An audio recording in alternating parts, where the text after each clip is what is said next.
Assalamualaikum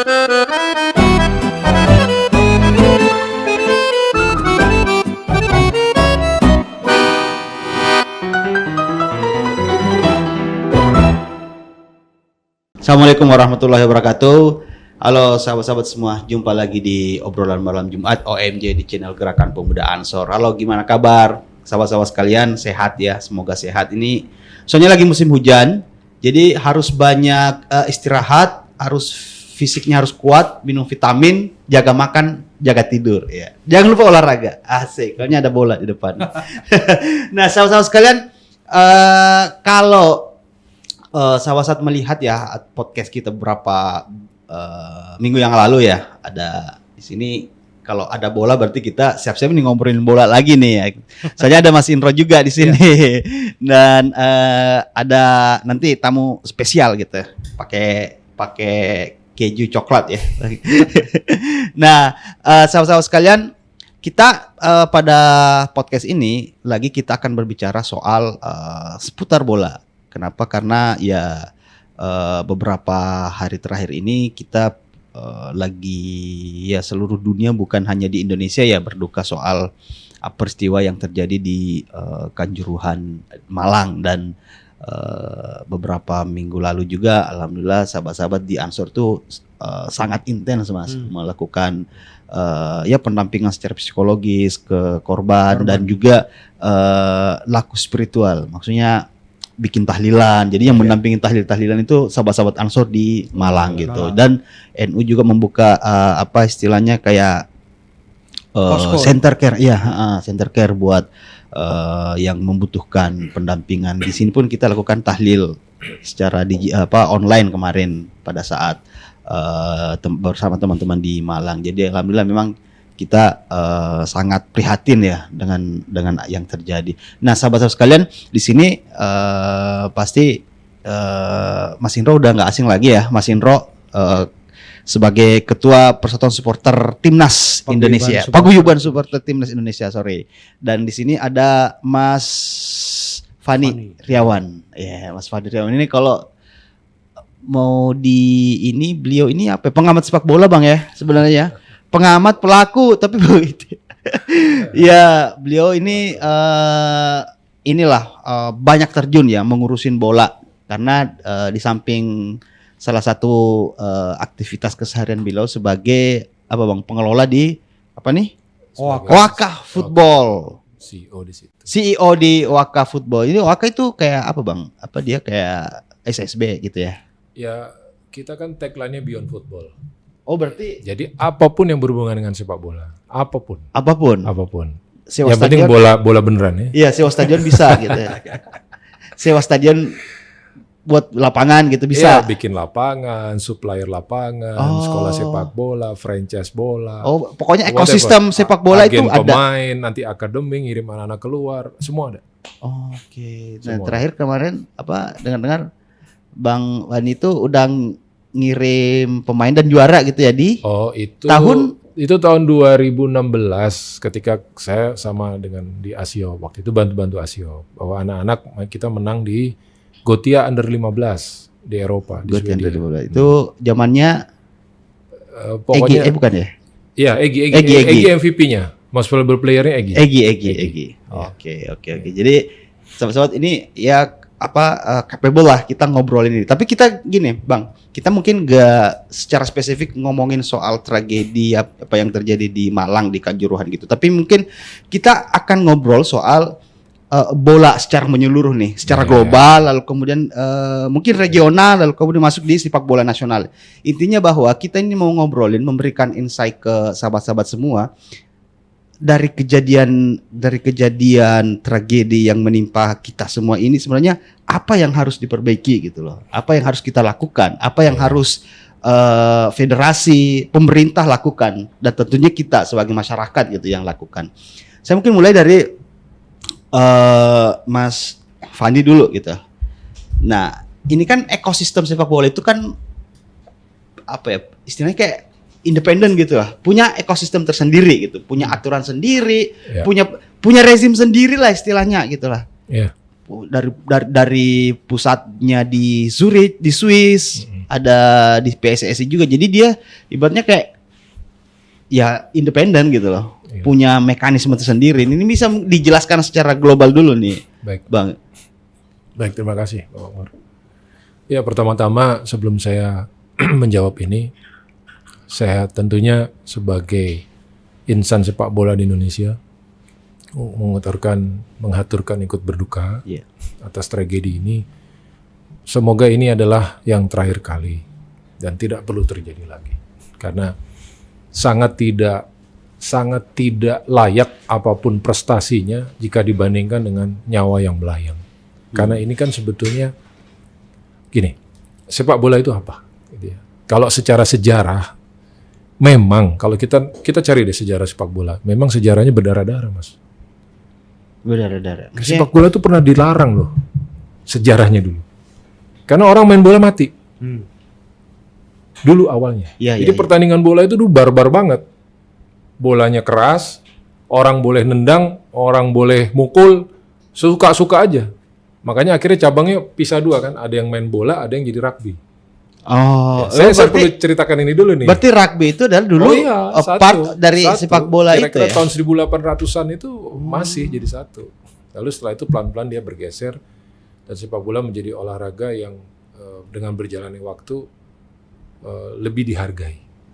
Dan bahkan saya selalu mengutip ini karena FIFA itu selalu menulis respect. Iya, respect. Respect itu besar, artinya itu respect itu luar biasa. Saya ambil dulu bicara tentang apa sih FIFA, Iya. ya kan?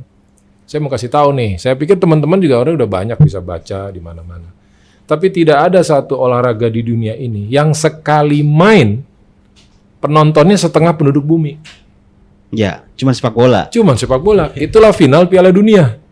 Ya, final Piala Dunia tahun 2018 itu penontonnya 3,3 miliar. 3,3 miliar penduduk dunia nonton di depan TV, nonton bola bersama. Coba bisa bayangkan. Jadi kenapa saya harus bicarakan ini dulu? Supaya bisa menggambarkan betapa bernilainya yang disebut sepak bola. Oke. Ya kan? Jadi sepak bola itu secara komersialisasi, secara bisnis ini nilainya tinggi sekali. Gitu. Itu baru sepak bola senior laki-laki. Saya juga baru tahu 2019 final Piala Dunia sepak bola wanita penontonnya 1,2 miliar. Perempuan deh. Wanita. Oh, Nah, kita belum kebagian. Makanya saya perlu sampaikan ini juga mudah-mudahan ke depan sepak bola wanita kita bisa berkembang. iya. Karena sebetulnya kenapa? Karena kita selalu berpikir bahwa sepak bola itu olahraga maskulin. Kalau enggak olahraga laki lah. Ya, benar. Padahal sebetulnya itu sepak bola itu olahraga gentleman lebih tepatnya. Karena ada respect-nya. Bahkan dia fair kan play aja. anti rasis, Bos. Anti rasis, benar. Nggak boleh. No rasis. No rasis. Sebelum pertandingan berlutut dulu. Iya. Ya kan, no rasis. No rasis. Jadi sebetulnya kenapa saya bisa bicara begini? Saya alhamdulillah udah banyak keliling. Saya banyak keliling ke akademi-akademi di luar, ngelihat lapangan-lapangan. Saya perhatikan hal-hal yang tidak ada di Indonesia. Contoh setiap lapangan itu ada papan pengumuman, ada etik bermain bola. Oh, ada ya? Ada. Waduh, selama saya main bola nggak ada, Pak. Nggak pernah lihat. Ya intinya main bola ya kita tendang bola menang gitu ya. Jadi akademi-akademi luar tuh kuat banget etik bermain bola. Gitu ya. Satu, tidak boleh berkata kasar. Kedua, menghargai pelatih. Dan lain-lain, dan itu disebutkan. Bahkan penonton orang tuanya disebutkan. Penonton orang tua dilarang berkata kasar. Jika kasar dikeluarkan dari lapangan. Oh gitu, ada Bang. Ada. Tapi kalau di sini, nah, ini kebetulan saya ada kawan saya juga, ini sahabat saya juga coach, ya kan. Coba deh, dia pengalaman dia ini kalau melatih anak-anak di pertandingan, yang paling pusing ngurus orang tua. Ya kan? Begitu, sikat, hajar kakinya, patahin. Iya, kalau di apa? Di tackling anaknya, orang tuanya yang marah. Ini gimana sih caranya mainnya? Saya tuh di depan mata pernah terjadi wasit berantem sama orang tua murid. Aduh, apalagi mama-mama ya. Pukul-pukulan sama bapaknya, anaknya main bola, anaknya stres keluar dari lapangan. Saya bilang ini apa-apaan nih gitu kan. Gitu kan. Jadi sebetulnya jadi gini loh ya. Saya senang bicara begini karena sebetulnya Bang Mahmud, Anda bisa bayangkan, sepak bola itu bisa merubah masyarakat. Bisa merubah budaya masyarakat. Oke. Itu yang dilakukan oleh Eropa. Makanya orang selalu bilang, kalau Messi tidak ada di Eropa, apakah Messi bisa seperti hari ini? Belum tentu, Bos. Ya, tanpa saya bermaksud merendahkan budaya Amerika Latin, kan nggak beda-beda jauh sama budaya kita. Iya benar. Ya kan? Tapi ketika dia sampai di Eropa, ya secara teknis dia diperbarui, kan dia suntik hormon dan macam-macam, Benar. ya kan? Secara culture sepak bola Eropa juga kan jauh lebih advance, ya kan? Lebih advance lah gitu. Makanya waktu itu saya pernah lihat ya ada cuplikan bagaimana ini nge-brand boleh disebut nggak sih? Dia sebut aja. Disebut aja. Ada brand besar lah dari Kok yang Jerman. Coca-Cola itu bukan? Bukan, Adidas terutama. Oh, Adidas. Dia membahas tentang kalau nggak salah training center terbarunya kalau nggak Jerman, Perancis, Belanda sorry. Jadi di situ sudah tidak boleh lagi anak-anak atau orang tua berkata kasar pelatih. Ya. Dan saya pernah merasakan betul pengalaman hidup saya ketika tahun 2012 atau 2013 saya bawa anak-anak main di Oslo. Oke. Ini lawan udah kalah 6-0. Lawan. Kita nih bule-bule ini udah kalah 6-0. Ada satu syuting hampir gol ditangkap sama kipernya. Dia loncat. Bapaknya tepuk tangan. "Hey, that's my boy." Kita pusing sebagai orang Indonesia. Gila ya, udah kalah banyak nih gitu kan. Kok bapaknya masih kasih semangat? Gitu kan. Jadi ternyata ada budaya yang berbeda jauh antara yang apa yang terjadi di sana dengan terjadi di Indonesia. Dan itu ditanamkan sejak di SSB itu ya? Iya, jadi dia tahu, Mas, yang jadi pemain bola itu cuma 0,0 sekian persen dari total populasi yang orang ada, yang benar. berlatih sepak bola. Benar. Tapi yang dia dapatkan adalah, ya kan, satu minimal anak-anaknya sehat karena berlatih bola terus. Kedua yang paling penting adalah anak-anak itu belajar budaya sportivitas. Iya. Dan yang luar biasa, ini yang luar biasa, saya sampai merinding. Saya aja kaget waktu ngelihat itu. Harusnya orang Indonesia seperti itu. Artinya apa? Kalau anak lu kalah, jangan lu gamparin. Jangan nggak dikasih makan. Jangan dihukum. Dimarahin ya. Jangan dimarahin. Tapi kasih semangat terus. Kenapa? Supaya anaknya tahu bahwa kehidupan itu tidak selalu menang dan kalah. Asik. Tidak selalu menang. Benar. Dia nggak bisa Benar, bisa masuk, jadi dia kalah 9 kali, 10 kali. Benar. Tapi ternyata yang ke-11 dia menang. Jadi tahu cara menerima kekalahan yang Jadi baik dan ternyata benar. kalau kita mau menang, kita harus menerima kekalahan. Siap. Nah, ini yang nggak ada, Mas, di budaya kita. Iya. Ya, saya mohon maaf nih, saya takutnya ngomongin ntar dikritik lagi sama. Saya pernah dikejar-kejar sama fans lah pokoknya, fans bola lah nggak terima sama saya diteleponin malam-malam lagi enak tidur apa dikejar gitu ya, diancam gitu kan.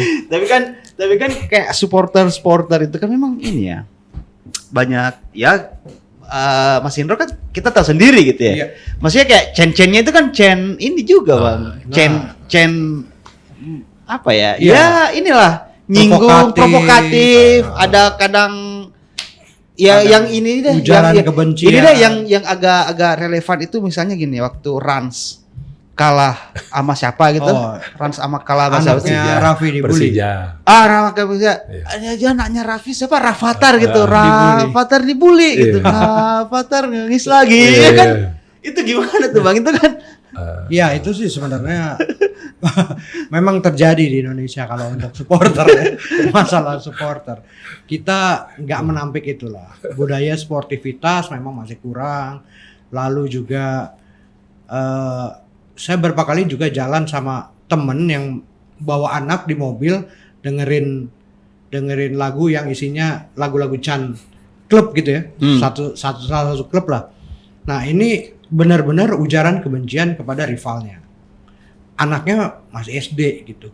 Disuruh dengerin lagu-lagu yang bunuh saja gitu-gitu, Chan-nya gitu. Ini apa-apaan sih, kok bapaknya membiarkan gitu.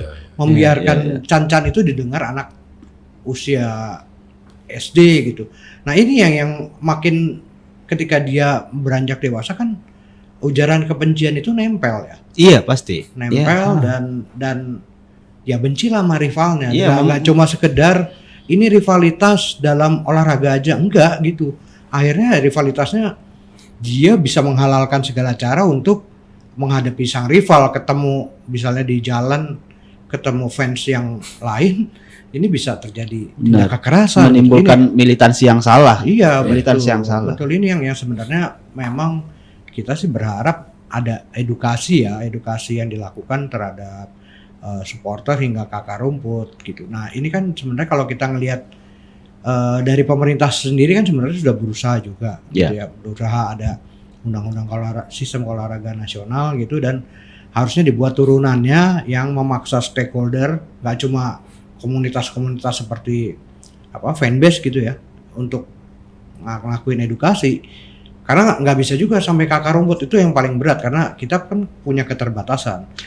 Ya memang harus dimulai dari itu, Bang Fani, harus dimulai dari itu SSB kayak gitu tuh, harus dimulai sistemnya. Tapi kalau dari regulasi atau misalnya sistem di FIFA sendiri memang ada ya seperti itu. Oh ada, kalau masalah gini, saya kemarin baca lagi itu tentang bab 19 security stadium. Itu bahkan dibikin bukan zamannya Gianni Infantino. Sekjennya masih Jerome Valcke, masih Seblatter ya. Masih sebelumnya, ya. Udah dari dulu mas. Jadi FIFA itu, FIFA itu the best organization sport in the world, the best. Oh the best. Di antara federasi olahraga yang lain ya. Bahkan ini lewat podcast ini, Okay. saya mengundang nih anak-anak muda yang senang dengan olahraga. Kalau ditanya nih, kalau saya boleh nih, boleh lahir lagi nih. Kalau saya pilihan cuma satu. Kalau nggak jadi pemain bola, kedua jadi pejabat di FIFA, bos. Kenapa? Ini menarik. Kenapa? Karena banyak yang tidak tahu. Mas Indra, kayaknya kita harus ini ya. Iya. Siap-siap nih jadi pejabat FIFA. Karena banyak yang tidak tahu. Pertama, ya, kalau kita sudah masuk di stadion sebagai member FIFA, kita itu VVIP. Oh, very very important person. Jadi tempat duduknya yang ada sofanya itulah ya, kalau di stadion gitu. Very important person. Pertanyaan saya, presiden negara ada di mana? Iya. Mereka hanya VIP. Oh gitu. Loh. Berarti lebih tinggi dong. Ya secara keanggotaan aja kan anggota FIFA lebih banyak dari PBB. 212 kalau Iya 212, sementara PBB cuma 190 ya. Iya. Itu lebih banyak gitu. Jadi agak aneh kalau misalnya jabatan PSSI, ini kan PSSI langsung di bawah FIFA. Iya. Ini sebagai batu loncatan gitu untuk jadi gubernur misalnya. Oh. Itu agak aneh gitu. Ini merendahkan banget ya. Padahal sebenarnya bergengsi banget ya. Kita kemarin sempat ngobrol ya. Orang terakhir orang Indonesia yang ada di FIFA namanya Om Dali ya. Saya manggil Om Dali Tahir. Dali Tahir ya. Harusnya banyak orang-orang Indonesia harus punya ambisi ke sana. Menjadi masuk di FIFA ya. Iya, di AFF, di AFC, di FIFA. Mau tahu nih bonusnya Gianni Infantino, ya kan? Berapa? Sekitar 1,5 triliun saja. Wah, set.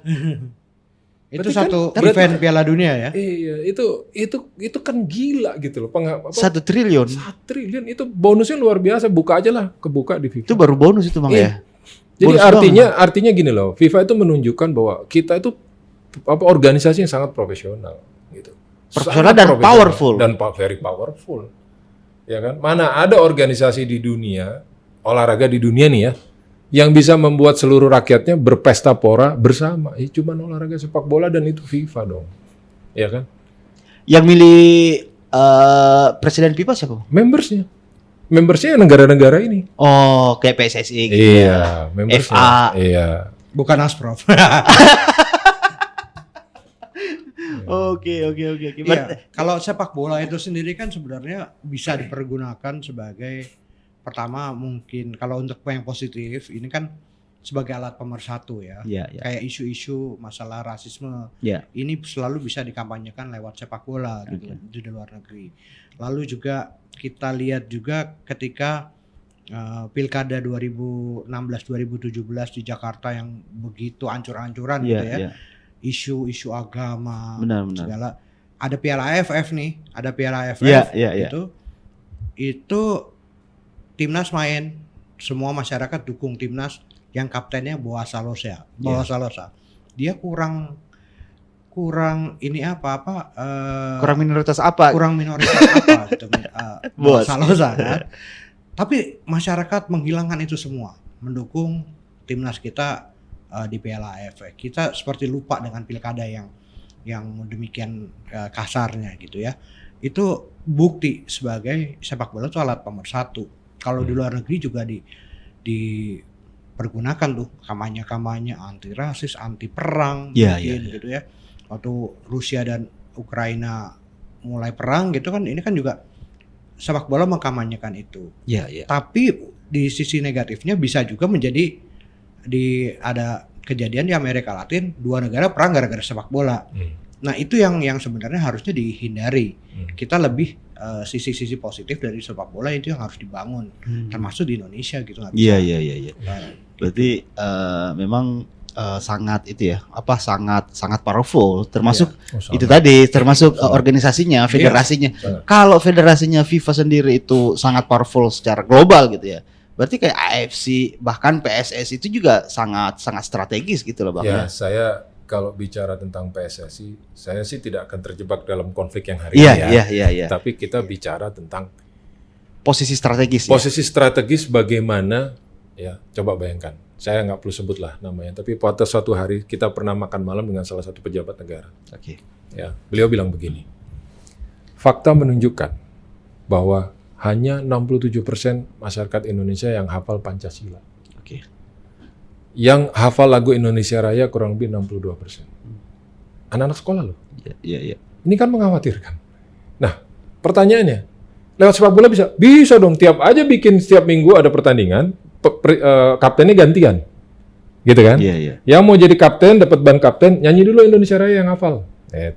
Atau Pancasila yang hafal. Kan oke itu. Jadi sebetulnya sepak bola ini bisa dipakai buat apa aja untuk kebaikan, bisa. Sangat. Tadi kan udah dibilang untuk merespek, anti rasis, dan persatuan bangsa bisa. Cuman kan kenapa gitu pas kembali ke kita di sini, ya kan? Kok ujaran kebenciannya jauh lebih besar dibandingkan misi sepak bolanya sendiri? Kenapa Bang? Ya ada yang salah sih. Ada yang salah ya, seperti yang waktu di podcast lalu kan aku bilang ya, misalnya contoh lah rivalitas antara Persija dan Persib gitu, ini nggak masuk akal. Awalnya dari sejarahnya kalau kita tahu ya, Persib itu Persija cabang Bandung gitu, dan ketika itu bahwa kalau Persib ada kekurangan pemain, Persija akan support nih pemain gue deh, pilih deh gitu. Tapi sejak tahun 2000-an malah semenjak Bang Yos bikin Jackmania gitu ya. Iya. Ada kuis siapa berani di Indosiar gitu mulai. Dan di situ bobotoh disamitin. Di situ mulai rivalitas yang menuju kekerasan. Nah ini yang terus terjadi kan sebenarnya belum lama ini ya, masih bisa diusut lah kenapa. Lalu juga misalnya Persebaya dan Arema gitu. Awalnya kan Persebaya rivalitasnya itu sama Persema. Gitu. Iya bukan Arema bukan FC. Sama Arema. Iya, gitu. Persemanya udah ke divisi berapa nggak tahu. Sekarang ributnya malah sama Arema. Padahal kalau kita sebagai aktivis supporter ya, kita mengakui sangat gitu. Arema itu sebagai salah satu fans yang pertama kali terkoordinir dengan baik, rapi. Mereka cannya rapi. Koreografinya juga bagus. Korea bagus-bagus. Itu kalau ngelihat pertama kali dulu ketika Arema melakukan itu merinding. Gila, bisa nggak nih sih seluruh burung Garuda bisa bergerak? Iya gitu. Kok Arema dulu. Supporter bisa semua kayak gini, bisa nggak sih gitu? Akhirnya kan semua berlomba-lomba. Tapi malah rivalitas dengan menuju kekerasan ini juga dipupuk gitu. Nah ini yang aneh gitu, dengan ujaran kebencian tadi, udah dengan macam-macam, dan itu akhirnya budaya kekerasannya lebih kelihatan. Jadi orang banyak yang, saya berapa kali nih di WA pas kejadian itu selalu menyalahkan supporter. Nah itu berapa kali kita perang opini ya, ibaratnya perang opini. Jangan selalu salahkan supporter. Ini ada yang salah memang sistem sepak bola kita. Berarti kalau bicara sistem berarti bicara federasi dong Bang. Oke, bicara federasi kita tarik sejarah deh. Oke. Saya ini senang sejarah. Oke. Karena saya percaya, menarik. Emang menarik sih. Harus biar gini Bang. Sahabat-sahabat yang nonton ini juga tahu gitu loh. Jadi nggak sekedar menikmati bola, tapi tahu punya pemahaman insight soal persepak bolaan gitu lah. Betul. Tadi kita udah bahas sedikit tentang sejarah sepak bolanya, bahwa ini olahraga keras awalnya, gitu kan. Sekarang saya mau bicara tentang sejarah PSSI. Oke. Ya kan? PSSI itu berdiri tahun 1930. Sebelum Republik ini ada. Oh, oke. Jadi PSSI udah ada duluan. Duluan. Sebelum Republik Indonesia ini ada sepak bola dulu. Oh, pantas itu ya. Federasi sepak bola dulu. Kakak lah ya. Ya kan? Abang gitu. Ya. Suratin ya. Ketua pertamanya, dan itu sangat dihargai oleh Pak Presiden pertama kita, Mas Karno, Bung Karno. Jadi sebetulnya sepak bola itu adalah lambang perjuangan. Itu dulu nih yang kita harus ceritakan. Oke. Lambang perjuangan bangsa Indonesia untuk merdeka. Lah, sekarang kok merdeka? Iya. malah kita baku bunuh, kan nggak lucu gitu loh. Orang dulu didirikan untuk menyatukan bangsa kita. Kalau nggak salah pendirinya 8 perserikatan, Iya, Bon. Bon ini kan bergabung membuat ini. Nah kok sekarang kita menjadi manusia yang lebih modern, yang harusnya lebih cerdas, kok lupa sejarah? Itu kan dulu alat perjuangan. Betul. Kok sekarang alat pembunuhan? Gitu loh. Iya. Ya Bahkan Sumpah Pemuda itu kan 1928. Iya. Persija tuh juga 1928. Jangan-jangan embrio dari persatuan di Sumpah Pemuda itu adalah orang-orang yang tertarik dengan dunia sepak bola. Bisa jadi. Bisa iya. jadi. Cuman kita nggak bisa Betul. mungkin kita belum mendapatkan keterkaitan sejarahnya gitu. Tapi kan rata-rata memang klub-klub di bola itu kan di Indonesia itu kan lama-lama, Pak. Iya. Ada kayak apa tuh? 18 ya?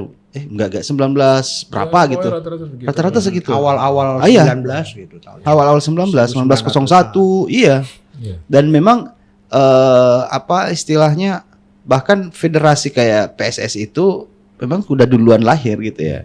Dan memberikan dan memang dulu selain alat perjuangan memang untuk meregulasi itu ya. Iya. Untuk kompetisi Ya, bola di Indonesia lah. Mungkin dulu ya pada saat berdiri kompetisi tidak sehebat hari ini. Tapi menjadi catatan kira-kira di era 80-an Korea dan Jepang terutama yang sekarang menjadi J-League, Ya. itu dulu belajar ke Indonesia ke Galatama. Betul. Oh ya? Iya. Mereka belum punya liga profesional, kita udah duluan. Maksud Bang? Serius ini? Baru tahu saya.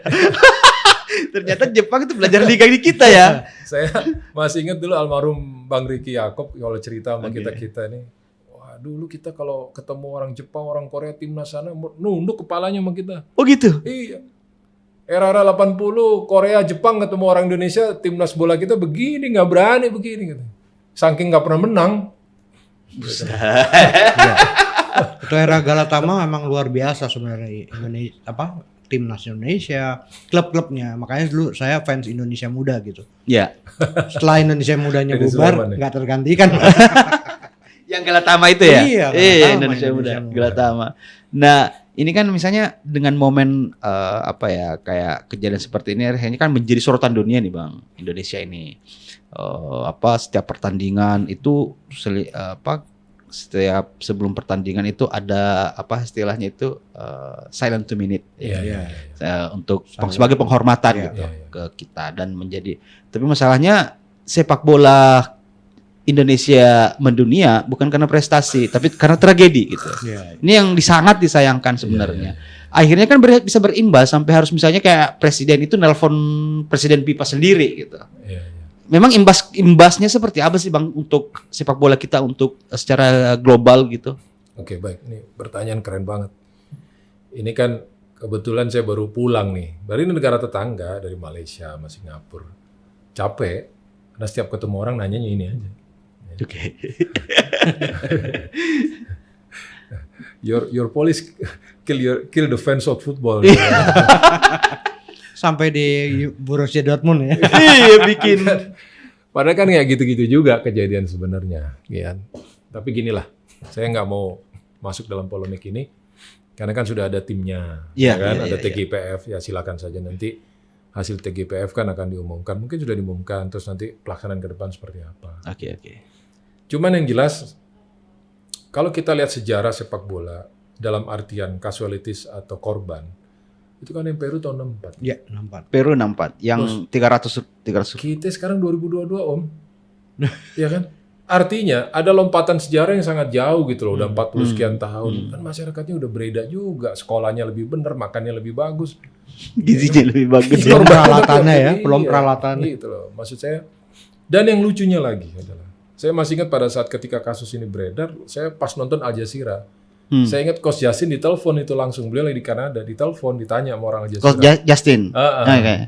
Ditanya, Coach Justin, ini yang perang antara supporter apa lawan supporter apa? Loh, kalau orang di luar berpikir ada korban, itu pasti perang supporter. Iya. Ya kan? Ini kan Supporternya nggak ada. Gitu loh. Tapi udahlah, saya nggak mau kesini lah. Ini kan terlalu sensitif ya. Iya benar-benar. Terlalu sensitif. Kita juga kasihan dan simpati sama teman-teman yang menjadi korban, baik keluarga dan juga aparat juga ada yang meninggal juga. Benar. Kan? Kalau saya cuma melihat secara garis besar bahwa kita harus mengakui dan secara gentleman, inilah this is the real Indonesia at this moment. Oke. Inilah Indonesia kawan-kawan, jangan saling menyalahkan. Ini keluarga kita semuanya. Ya mohon maaf ya, catatan saya. Aparat ada salah? Ada. Supporter ada salah? Ada. Panpel ada salah? Ada. PSSI ada salah? Ada. LIB ada salah? Ada. Indosiar ada salah? Harusnya ada juga. Iya. Terakhir, FIFA AFC ada salah? Ada. Oke. Kenapa Abang memasukkan FIFA FC salah dong. gitu? Ada. Salahnya di mana, Bang? Nah, karena begini, FIFA itu ada direktur member di setiap yang kemarin datang tuh. Mungkin saat ini Niko ya, gitu. Karena saya pernah di PSSI. Iya. Oh, Saya pernah Bang di Niko. PSSI, saya pernah meeting sama orang FIFA. Oke. Ya, pertanyaan orang FIFA sama kami waktu itu kebetulan saya yang mewakili pada saat meeting sama dia. Dia tanya sama kita, Indonesia menggunakan sistem sepak bola apa? School system atau club system? Oke. Oh, ini pertanyaan menarik buat saya. Ini apa nih gitu? Dia bilang kalau school system kayak di Amerika, kayak di Jepang, Australia, Korea. Jadi dia dilarikan ke university. Jadi jenjangnya NCAA. itu di sekolah formal itu ya? SD, SMP, SMA lari ke university, kampus ada liga mahasiswa, liga basket. nanti kalau di basket jadi ke NBA gitu kan. Nah di sininya ini yang pemain-pemain terbaik nanti loncatannya adalah MLS kalau di Amerika, Major League Soccer. Major League Soccer. Major League Soccer. Nah Iya, di iya, Indonesia yang mana? Kalau di Eropa yang Kalau klub Eropa klub sistem. Jadi dia dari klub. Jadi dari usia kecil sampai dewasa semua di akademi. akademinya dari klub gitu ya. Jadi, kalau ini di sekolah. Sekolah sepak bolanya Iya, MU gitu ya. Iya. Ditanya dong, Indonesia pakai yang mana? Bingung saya jawabnya. Enggak dua-duanya gitu kan. All system ya. All system. All system. Ya. Nah, kenapa saya juga ya mohon maaf, selama ini tidak ada yang mengkritik FIFA. Oke. Saya yang pertama nih harusnya ngomong. FIFA, gue kritik lu ya. Iya. Gitu. Saya kritik FIFA dari tempat ini. Kenapa? Karena FIFA jangan cuma datang meeting, just say hello, hahaha, makan malam, enak-enak, pulang. Belum pernah ada yang ngomong gini kan? Betul. Gitu. Saya mau kritik FIFA sebagai organisasi yang terkaya dunia dalam olahraga. Kenapa tugasmu tidak mengingatkan berkali-kali tentang security stadium nomor PAP 19? Jangan FIFA berpikir bahwa itu dari dalam statuta tuh ya, gua anggap lu udah ngerti. FIFA, negara di FIFA itu 212. Ada yang sepak bolanya udah maju. Jangan juga dikira karena Indonesia G20. Penting nih bos. Iya benar. G20 itu adalah negara yang punya grossnya, pendapatan grossnya 20 terbesar di dunia. Iya. Jadi di matanya FIFA, orang Indonesia itu pinter-pinter. Oh iya. Soalnya makmur gitu lah ya, makmur. Jadi nggak usah gue ajarin lagi. Lu masa nggak baca statuta gue? Punya urusan gizi aman lah ya, udah selesai gitu. Masa lu nggak baca statuta gue? Yang dia lupa. Orang Indonesia itu reading literacy rendah. Iya, budaya membaca. Iya. Budaya bacanya rendah, Sama bos. IQ kita juga di bawah, Bang. Secara global. Jadi kita malas baca. Kita senengnya dengerin orang. Gitu loh. Saya ini sini kritik ke FIFA supaya FIFA jangan juga kalau udah ditulis di statuta berarti segalanya selesai. Oke. Itu yang pertama. Dan memang itu harus tugasnya FIFA ya, ada, dia direktur member ada. Ada direktur member Asia Pasifik tuh ada. Dia datang regularly, dia datang ngobrol. Tapi Mbok ya kalau datang jangan cuman hahaha how are you gitu kan. Let's go for lunch, let's go for dinner, bye-bye gitu. Serah terima apa gitu kan. Iya enggak? Iya, oleh-oleh gitu. Oleh-oleh selesai. Ya, nggak begitu juga. Kenapa? Karena kalau kita bicara bahwa dibilang sekarang jadi rame bahwa Kanjuruhan tidak masuk dalam stadium yang berlisensi. FIFA. Kok setelah kejadian, Bos? Iya. Dulu-dulu kemana aja? Harusnya bisa sebelum itu harusnya itu ya, Bang ya. Iya dong, kan kayak carut-marutnya misalnya organisasi seperti PSSI gitu kan. Ini selalu berlindung pada statuta FIFA. Ya. Jadi pemerintah tidak bisa intervensi. Iya. Masalah audit keuangan itu nggak bisa tuh pemerintah. Jadinya tapi FIFA juga diam-diam aja nih kalau dia sebenarnya tahu. Nggak tahu juga kan kalau misalnya ada carut-marut di PSSI gitu kan, atau suatu organisasi di bawahnya harusnya tahu dong. Gitu. Tapi ini seolah-olah nggak tahu, sementara pemerintah nggak bisa intervensi, dan intervensi dia sanksi gitu. Ini kan yang kejadian-kejadian seperti ini, makanya sepakat juga harus ada kritik juga terhadap FIFA. Nggak bisa juga kita membiarkan FIFA. Nah kayak kejadian ini akhirnya presiden langsung menelpon FIFA gitu ya. FIFA, ya. Kalau ada yang bilang ini adalah intervensi pemerintah terhadap PSSI, ya karena ini adalah kejadian luar biasa yang harus dilakukan penanganan juga yang luar biasa, extraordinary. Nggak bisa juga dengan kita membiarkan PSSI nih untuk melakukan penyelidikan lah apa nggak bisa gitu. Ini pemerintah memang harus turun tangan dan langsung menghubungi FIFA, dan saya pikir dengan kedatangan di FIFA gini kita bisa memberikan apa sih yang menjadi kelemahan sepak bola Indonesia. Bantu dong, FIFA nggak bisa diam-diam juga. Iya, tapi kan udah komitmen gitu Bang ya, FIFA-nya. Tapi kan kayak kita kan mau yang paling ya banyak dikritik netizen lah pada saat 2 hari kalau nggak salah, sehari apa 2 hari gitu sesudah tragedi di Kanjuruhan itu, di Kemenpora, orang Kemenpora bilang mudah-mudahan kita nggak di ban menjadi penyelenggara Piala Dunia U20 gitu. Dan alhamdulillah sekarang kan keputusan FIFA enggak kan? Iya, sementara tidak. Artinya mungkin FIFA juga melihat ini kenapa seperti itu Bang. Maksudnya kenapa FIFA melihat bahwa ini masih bisa dilanjutkan gitulah Piala Dunia. Ini kan karena event internasional gitu loh. Baik. Saya mungkin harus gini, kita ini harus belajar kalimat tadi, olahraga bola sama dengan sport sama dengan sportivitas. Kita harus belajar jadi masyarakat, kalau yang bagus bilang bagus. Kalau yang kurang bagus kita kritik yang benar, ya kan? Karena kalau kita orang gini, masyarakat kita itu sekarang kalau dikritik selalu bilang bahwanya lu kayaknya mau jatin gue dong, nggak boleh gitu juga. Tapi juga sebaliknya kalau bagus kita harus berani bilang bagus, apresiasi dong. Saya dalam hal ini memberikan apresiasi. Ini nggak ada amplop, nggak ada apa, nggak ada gitu ya. Ini dari kenyataan yang sebenarnya dari sekian banyak presiden yang memimpin Republik Indonesia.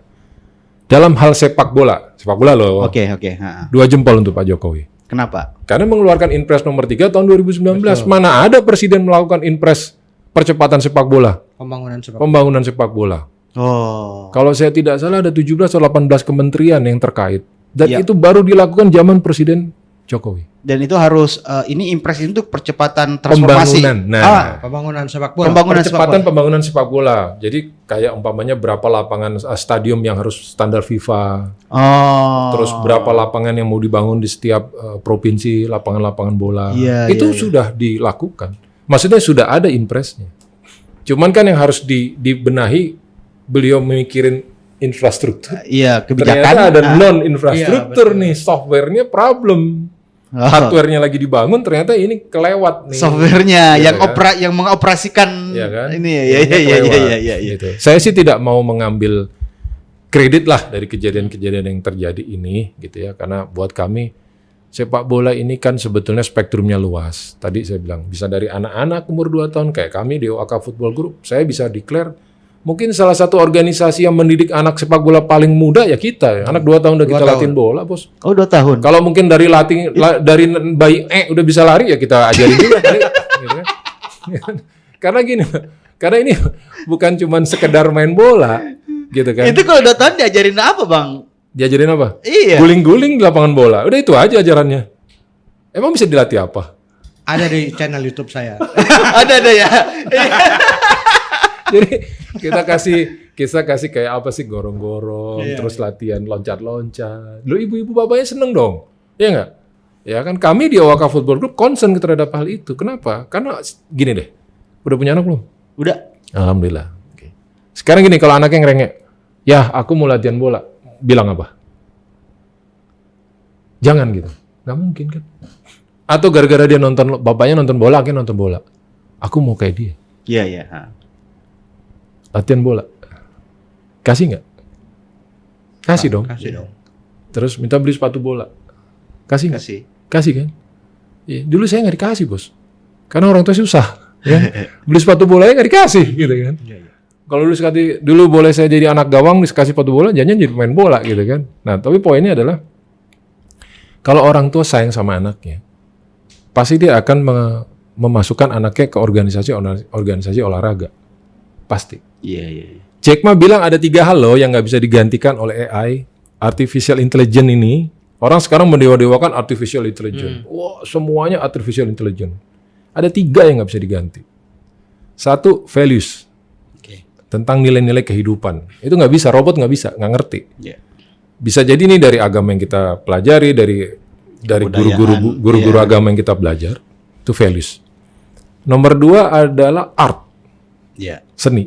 Seni ini juga turunan dari Tuhan langsung. Iya. Ada orang nyanyinya pinter, ada orang gambarnya pinter, orang narinya pinter, nggak bisa tergantikan.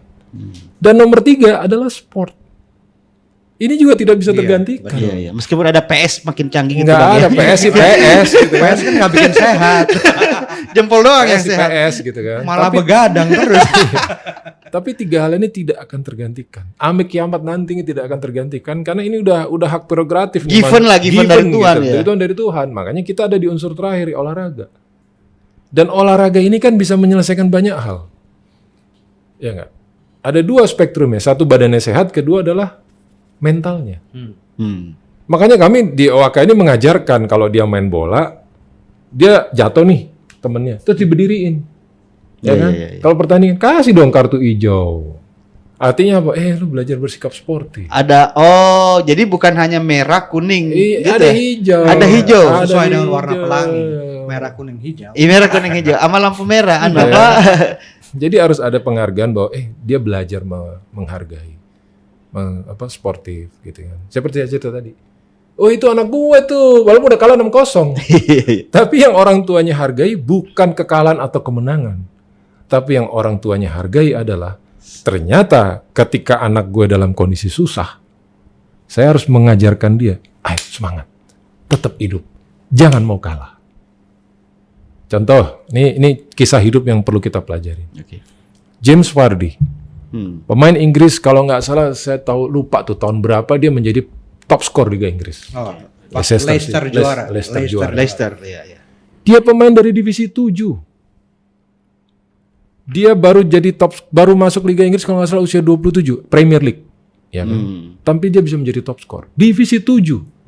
Di Inggris itu divisinya 7, Mas. Kita baru 3 kan? Iya. Nah, ada Jawa Barat kalau nggak salah punya yang keempat ya. Dia 7. Saya baca sejarahnya, itu dia kalau habis latihan, dia mandi nggak ada air hangat, air dingin. Kebayang dong musim winter. Habis main mandi air dingin. Untung nggak beku, gitu kan? Tapi dia menunjukkan itu persistensinya. Gitu. Saya pernah punya pengalaman waktu kami di Bamos Indonesia mengirimkan anak-anak ke Spanyol 4 tahun berturut-turut plus 1 ke Kroasia. Jadi kita bisa merasakan kalau musim winter dinginnya kayak apa anak-anak itu latihan. Iya. -1, -2 gitu kan. Habis itu suruh mandi air dingin. Itu James Vardy. Oke. Gitu loh. Maksud saya gini loh. Kita itu kalau ingin menjadi negara yang berbudaya sepak bola, kita harus copy paste konsep yang benar. Gitu. 100% apa yang di luar yang maju itu kita harus ambil. Gitu. Jangan setengah-setengah. Tadi itu ditanya. Ini school system atau club system? Enggak dua-duanya gitu kan. Nah, ini yang harus ditelaah betul. Kita mau ambil yang mana? Gitu ya. Jadi kalau kita bisa masuk yang benar, yang benar. Nah, kembali lagi ke usia sepak bola tadi. Iya. Jadi misalnya Piala Dunia U20 itu. Ya, jadi kalau kembali lagi tahun depan nih kita akan masuk Piala Dunia U20. Saya bukan tidak menganggap remeh bahwa Piala Dunia ini bukan hal yang hebat ya. Saya pikir oke lah, tercatat dalam sejarah prestasi Indonesia menjadi tuan rumah. Oke. Tapi saya akan lebih bangga lagi kalau ternyata U20 ini ada hubungannya dengan ranking FIFA. Oh, ini nggak ada hubungannya? Nggak ada. Kan yang dihitung senior. Oh. Kita sekarang 152. Halo teman-teman. Nah, saya perlu ngobrol nih kalau urusan ini supaya semua paham. Iya. Kita Udah naik lah, ngalahin apa tuh kemarin kita? Kerakau. Ya. Kita pengen nggak sih melihat Egy berikutnya atau Witan berikutnya, adik-adiknya bisa suatu hari 5 tahun lagi, 10 tahun lagi ada main di Barcelona, di Madrid, di Liverpool, Manchester. Oh iya dong. Mau dong? Bangga dong. Mau kan? Mau dong. Oke. Bisa nggak ranking kita 75? Harus 75. Minimal itu.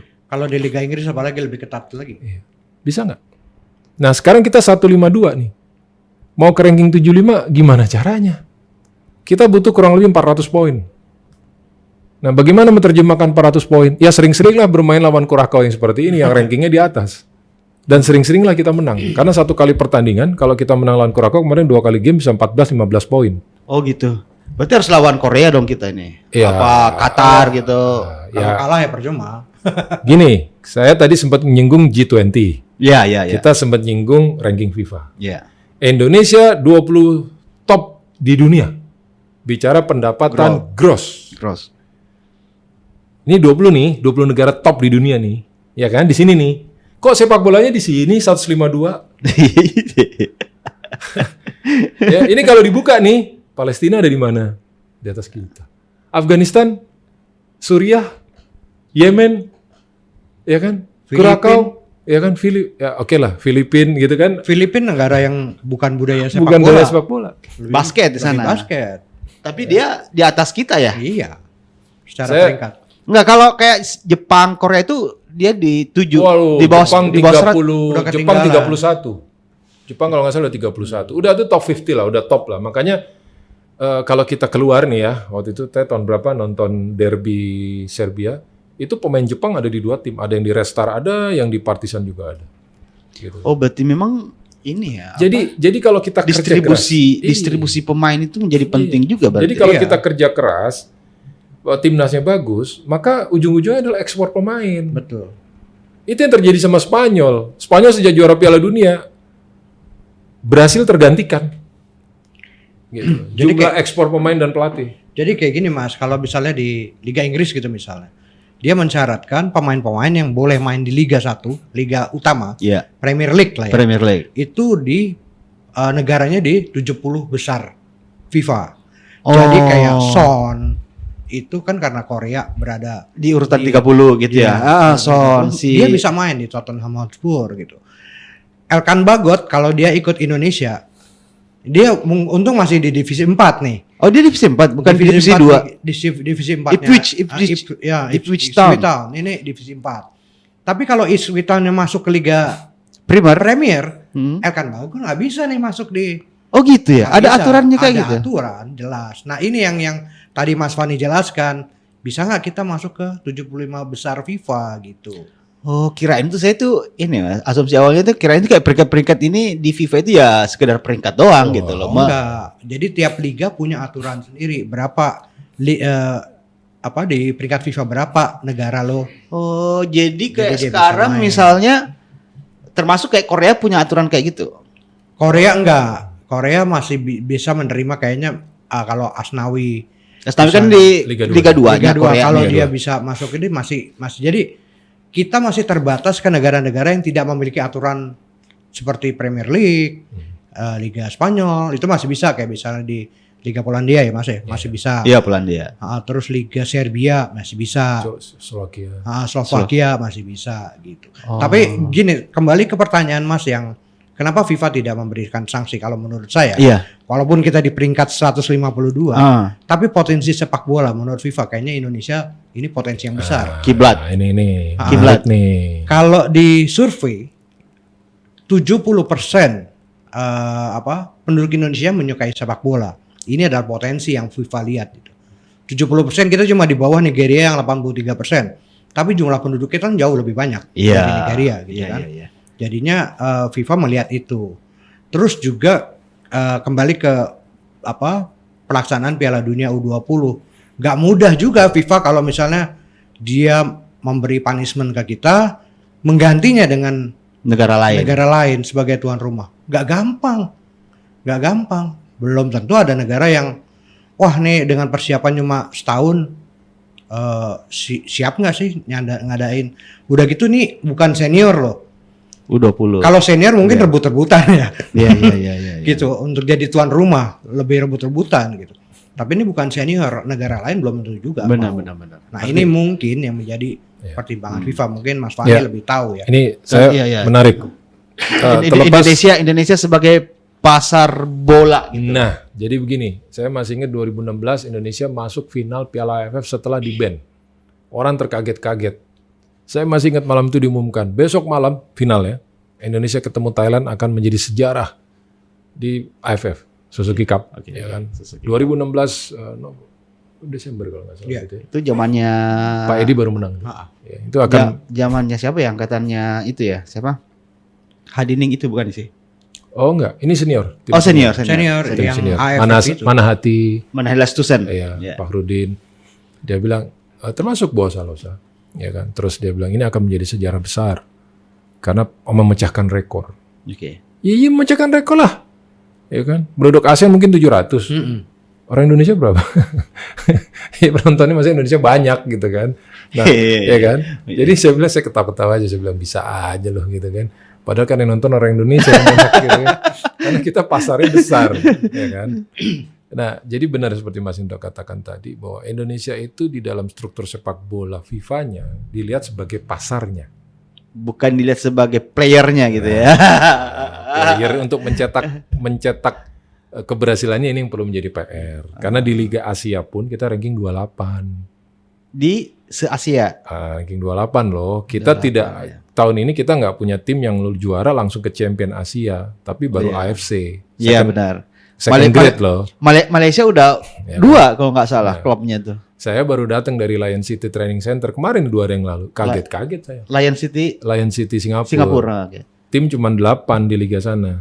Tapi dia punya jatah setiap yang juara langsung ke Champion. Champion benar. Gitu loh.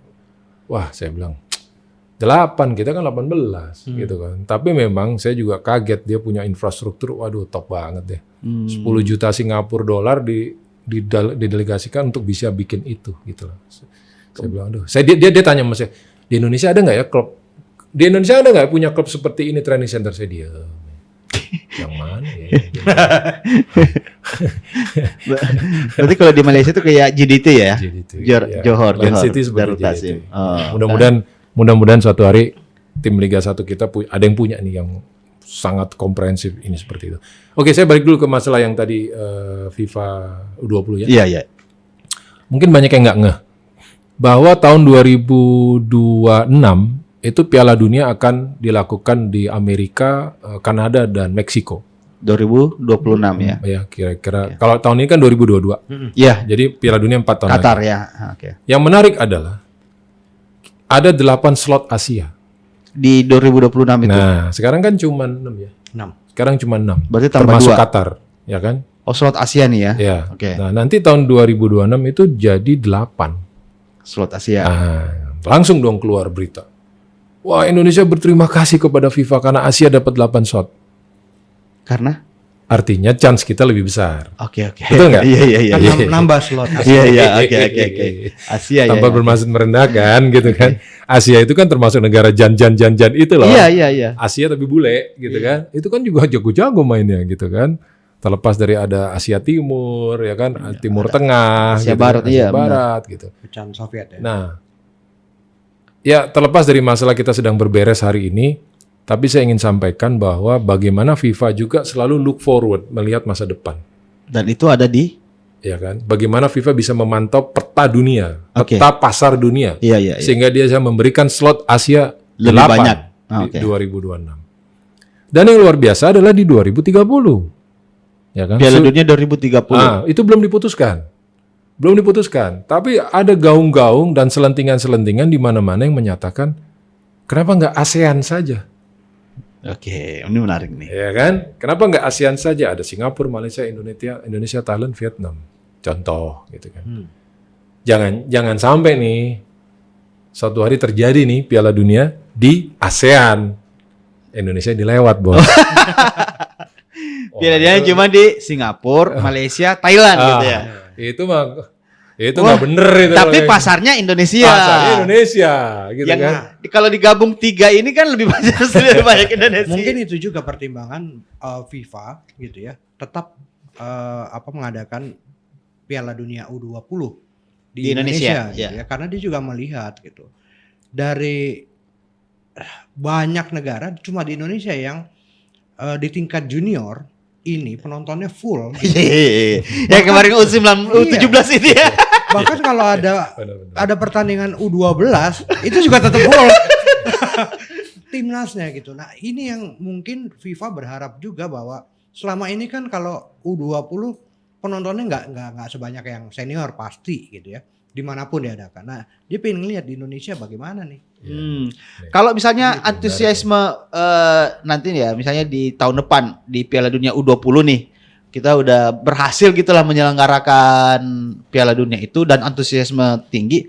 Kira-kira itu bisa menjadi pertimbangan consider ke FIFA nggak buat 2030 ini? Wah, ini Indonesia harus masuk nih gitu. Ya banyak cerita tragedi Hillsborough ya. Ya Hillsborough. Setelah itu Inggris Berbenah. ada lompatan luar biasa. Oh gitu. Baik secara bisnis dan prestasi timnas, ya kan?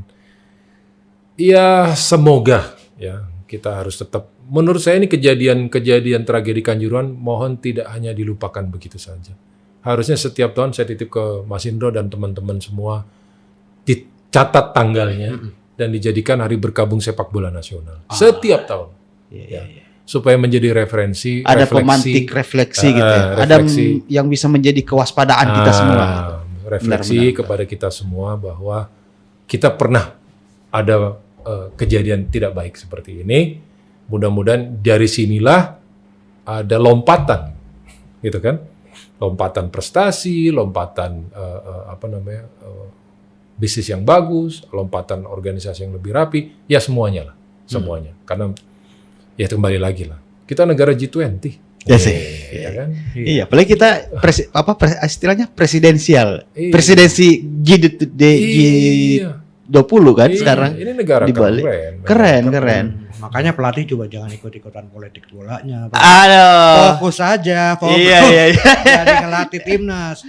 Kita ngelihat progres bagus gitu ya, tapi ya udahlah jangan Iya. Jangan ngikut-ngikut itu ya. politik. Ya, saya mungkin Bolanya. dari tempat ini juga, Bang, saya juga mau mengingatkan lah.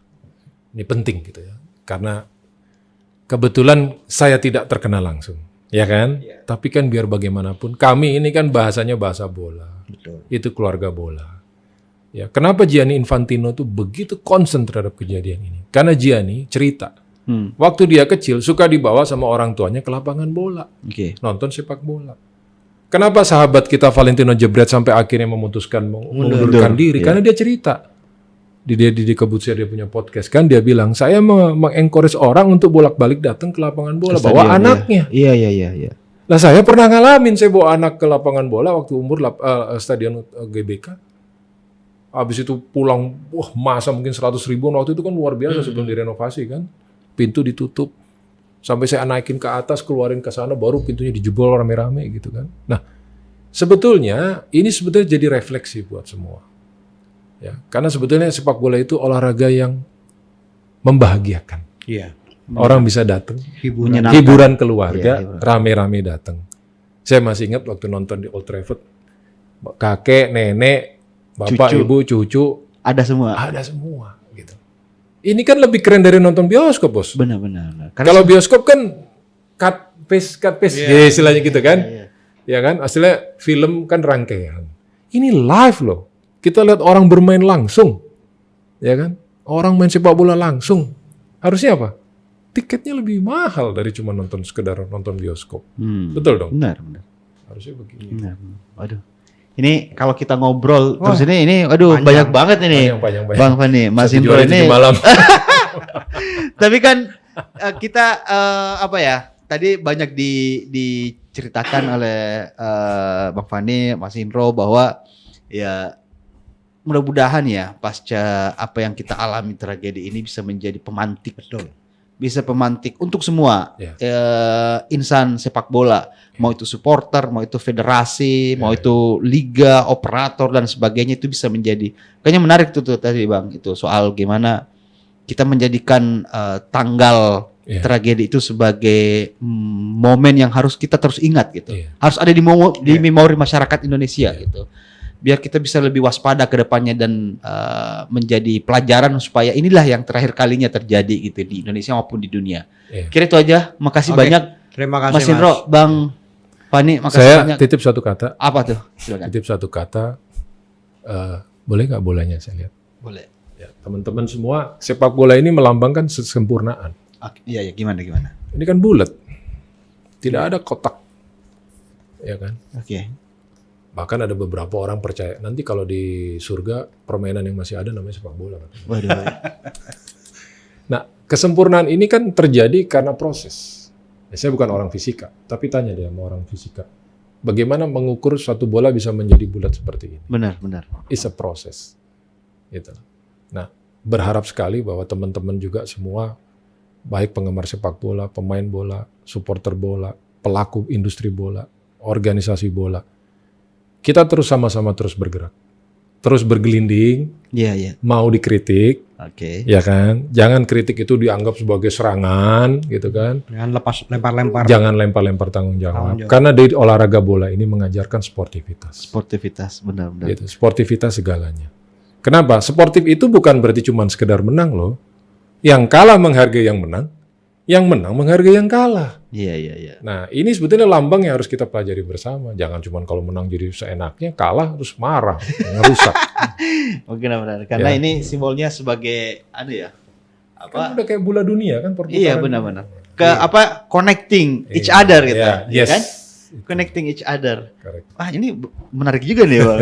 Ya, ada filosofinya gitu lah ya. Ya, itu ya sahabat-sahabat sekalian, thank you juga udah nonton di OMJ di channel Gerakan Pemuda Ansor, dan jangan lupa subscribe dan silakan di-share ini. Ini kontennya ini soalnya daging semua ini. Hati awas kolesterol. Assalamualaikum warahmatullahi wabarakatuh. Waalaikumsalam.